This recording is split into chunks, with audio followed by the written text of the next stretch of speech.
haven't eaten or had any water for 3 days.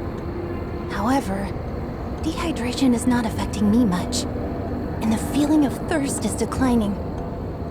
I think the Christomax implant is changing me. I can feel there's special energy within the space that is slowly being absorbed by me. This feeling is, I believe this special energy matter is what sustains the gray space entities. They are unlike us humans. They don't need to turn food into energy. Now, very few gray space entities take note of me, and they are no longer hostile at all. Maybe to them, I'm just a deformed gray space entity. I had a strange dream last night. I can't, it's something deep.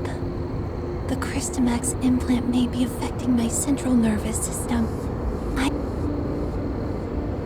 The Christomax implant is slowly turning the doctor into a gray space entity.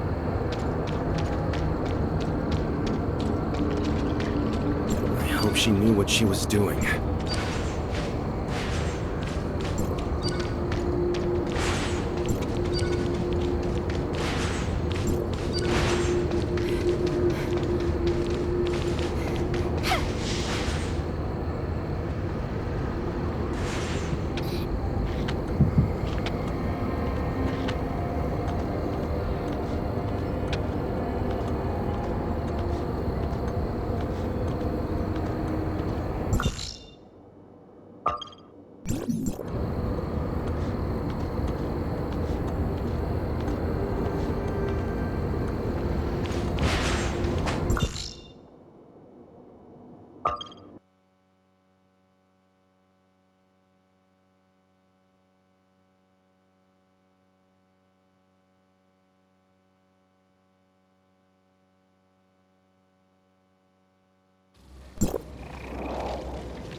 voice in my head still lingers.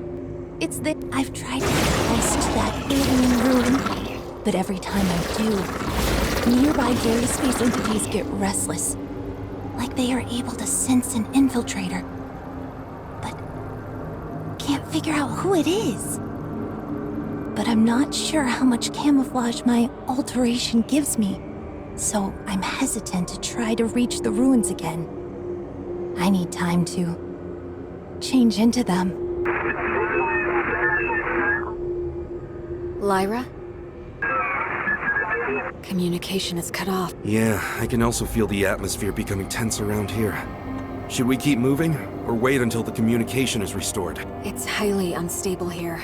We better not dawdle. Let's... Whatever you say.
I tried to reach the gate to the ruins last night.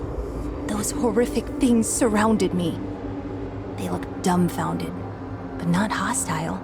I wonder if the burning sensation caused by my implant is gone. Any sensations on my skin are becoming dull. My central nervous system is losing functionality, replaced by a kind of indescribable sensation. The voice in my head is becoming clear, but sharp, and I'm finding it hard to focus my mind on thinking before the voice in my head completely devours me. What more can I do? Maybe it's time to open that gate. I have a feeling that the answer I seek lies behind that gate. There are no second chances from Haranobu. Our objective must lie within. Lynn, do we just go in like this?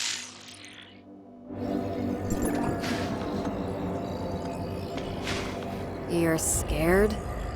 No. It just feels strange.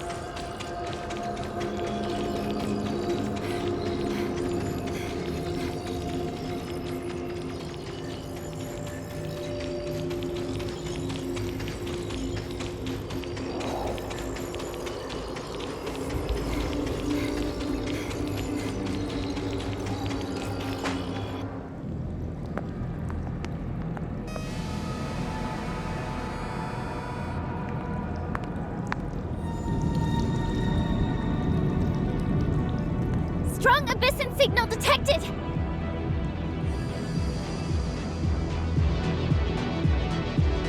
This enemy? Is it Rubilia?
This... It's Rubilia's body. What did she do to herself? We've detected large numbers of gray space entities convert. Understood.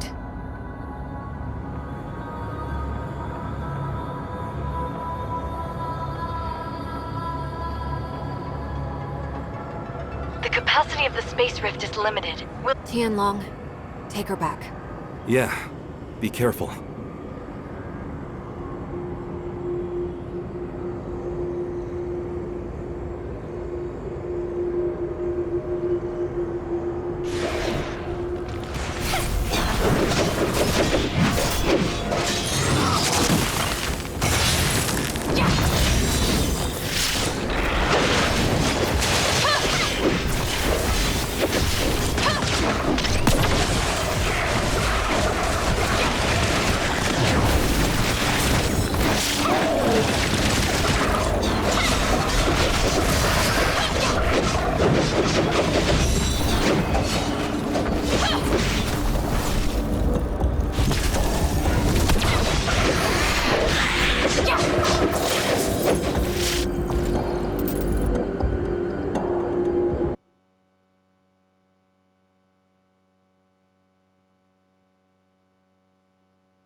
Are you hurt? I'm fine. That's good to hear. Lin and Tianlong were recalled to headquarters. Ruby's awake? Right. Miss Lin said Ruby waking up might have something to do with us.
I remember.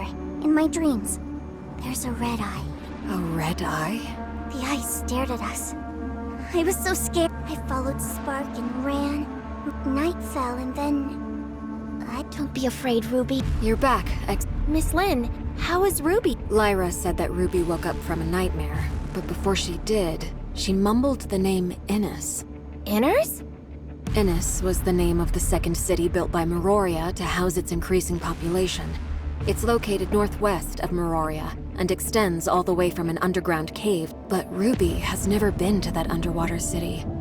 I don't know. Besides, Ruby is yet to be able to accurately debrief us on what she saw in her dream. I mean, she was just woken up and is not completely stable. I plan to let her Lin, are you going away again? We'll be back soon.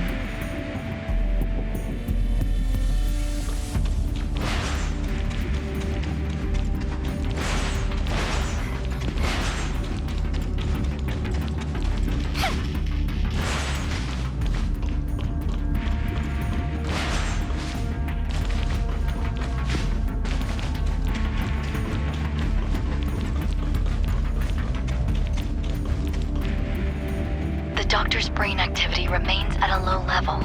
We've attempted to apply different amounts of weak electrical stimulation. Dr. Clive suggests that we transfer Dr. Abilia to the listener testing ground for in-depth studies, but We cannot treat Rubilia as one of them. Will this... Tianlong, did you say Dr. Rubilia was... More accurately, it's from inside the Abysson's brain.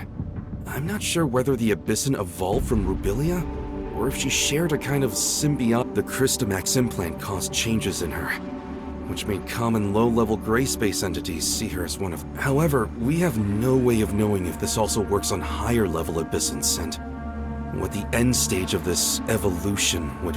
Sadly, the doctor is unable to communicate with us. But judging by Ruby's dreams, and how she mentioned Innes, Ruby said she saw a glowing red eye in her dreams. I wonder if she's talking about that alien ruin in the abyss.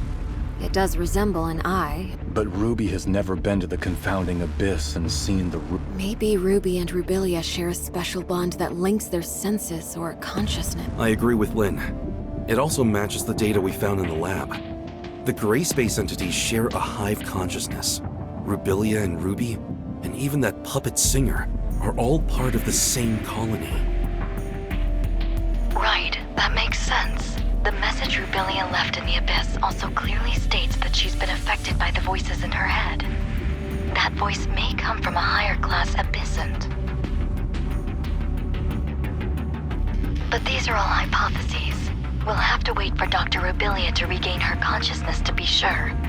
Before that, she could only relay information to us. Everyone, everything that has happened today is on a need-to-know basis.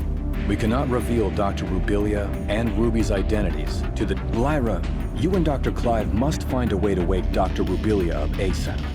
In the meantime, the facility must remain secure. And about Ruby. Yes, sir. As for Innes, we still don't know what Rubilia was trying to say. But if she has really become a part of Abysson's hive consciousness, then she holds much information that is vital to... I will have Innes's security level raised. Even though there is currently no gray space entity activity there, Miroria...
Is something bothering you, Shirley?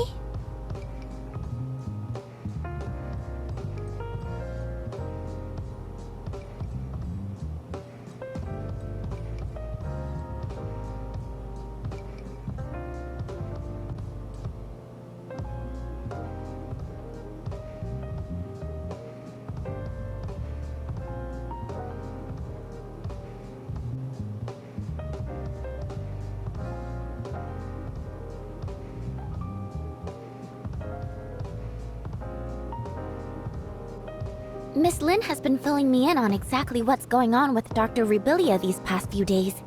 It looks like Miss Lyra and her colleagues might have found a way to rouse the doctor. Her neural activity is increasing every day. But we're all a bit worried about what form exactly our reunion will take when the good doctor wakes. These concerns have prompted Archon Larson to transfer the doctor to the Silver Coast Research Station. What do you think? Do you think Dr. Rubilia will be back to her old self? Or something other than human? I don't think the process has stripped Dr. Rubilia of her human capacity for reason and thinking. Her actions seem to have a clear purpose. Like how she sent a message to Lin using the puppet singer. Or how she made contact with Ruby in a dream to try to transmit a message to Miroria. And when she bravely ventured alone into the abyss, she also left us with invaluable visual records in her lab and along the way. I think she must have prepared for the possibility that those who might come after her, like us, would need guidance. She must know what she's doing. Think of the sacrifices she's made to understand these gray space entities, and how horrible it must be to keep at arm's length, treated as something potentially dangerous and inhuman. I can't help feeling that we have not done right by her. It's a tough situation. But when she made these decisions, she must have had an inkling of what might happen. I just hope everything she's done will turn out worthwhile. Executor, Miss Shirley, apologies for the intrusion. What is it, Lyra? I just picked up a message from the Silver Coast Research Station. Dr. Rubilia has awoken and revealed some very important information for all of us. Lin is already on her way there, and I wanted to ask you to come with me to help assess the situation. Understood. Well,